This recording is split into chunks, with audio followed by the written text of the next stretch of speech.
Қадірлі бауырлар, өмір сынақ мекені. Ал мұсылманның мұраты сынақты сауапқа айналдыратын амал жасау. Иман шартын жүрегіне бекіткен момын жақсылық пен жамандық Алладан деп қабылдайды. Нығметке кенелсе шүкір етеді, қиындыққа тап болса төзімділік танытады. Біз тарихымыздың сан қилы сындарлы сәттерінде үмітсіздікке берілмей, бір Алладан медет тілеген халықпыз.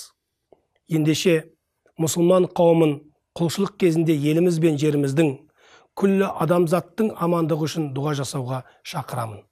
Біз жақсы сөз, жарым ырыс деген аталы сөздің қадірін біліп, жақсылыққа ұмтылған ұлтпыз.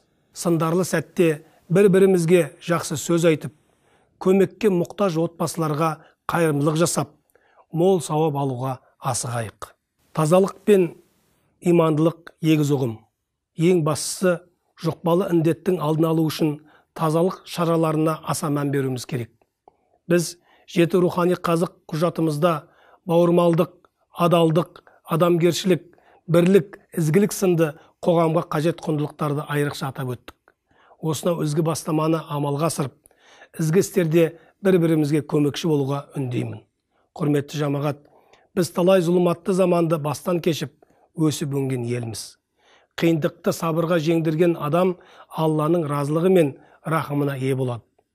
Расында Алла сабыр етушілермен бірге. Раббымыз Бақара сүресінің 153 аятында құлдарын осылай сүйіншілейді. Уақытша сынақ әуелі Алланың жәрдемімен, иманымыз бен бірлігіміздің арқасында жеңіп шығатынымызға көбірек үміт артайық.